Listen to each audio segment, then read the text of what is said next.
Hi, so my international trade event that I chose was the US and China trade deficit or war. So, under mercantilism, honestly, I don't know how to say it, but China and the US are in a trade dispute to protect their own interests. With China being the last holdout for extreme communism, they would have more to lose politically with their people and their leadership.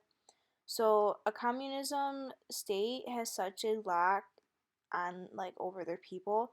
They don't want to lose control over their power, so they don't host free elections like the United States does. So they obviously have the biggest population, and in communist states, people are more dependent on the state for everything. So a communist state will provide with all of your needs. So without the large trade deficit that China enjoys, they would not be able to distribute the wealth that they enjoy. The power that the Chinese leaders enjoy, I think, would shrink if the deficit would shift more in the favor of the US. So, under liberalism, there has not been a mutual benefit between the United States and China has used cheap labor as a way of increasing their state's wealth at the expense of American jobs. Chinese workers don't really make any money, they basically work for free. The government provides them with a job because a lot of companies in China are owned by the government. So they have total control over the workers and even the wages. So China does not participate in fair labor practices in regards to workers' conditions, which allows them to achieve optimal efficiency. China regularly engages in economic interference by stealing trade secrets such as military technology.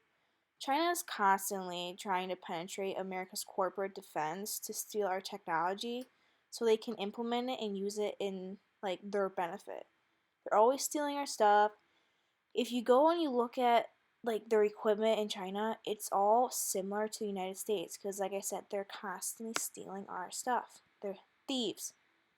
So to try to balance out the trade, the US imported a record of 539 billion in goods from China in 2018 and we exported 120.3 billion to China. So you can understand the frustration that the United States has. I mean, that's a pretty big difference. So, a comparative advantage, some argue that NAFTA was a great success and is good for the US, but with NAFTA, many American jobs were lost with the elimination of tariffs. Corporate greed can be a driving force in utilizing such organizations. So, NAFTA basically opened up to Canada, us, and Mexico. By doing that, it allowed for the products to cross the lines without tariffs.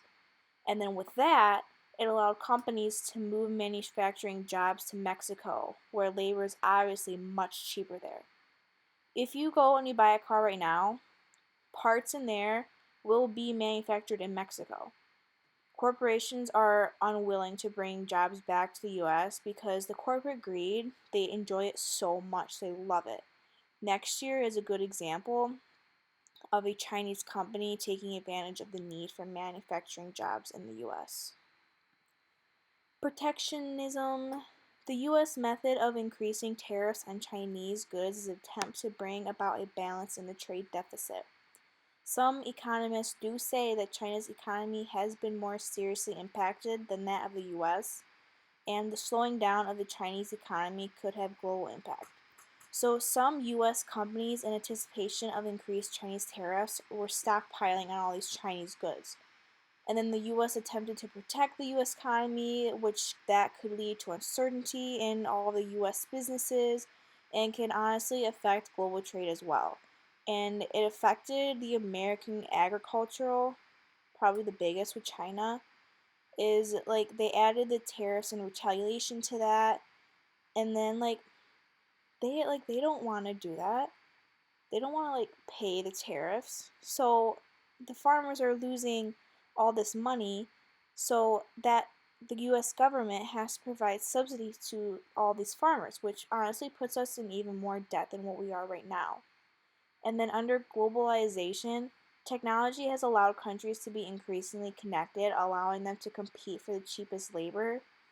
And poor countries are still being exploited for corporate greed, all for the cheapest labor. Mexico, they're being exploited for corporate greed because it's cheap labor.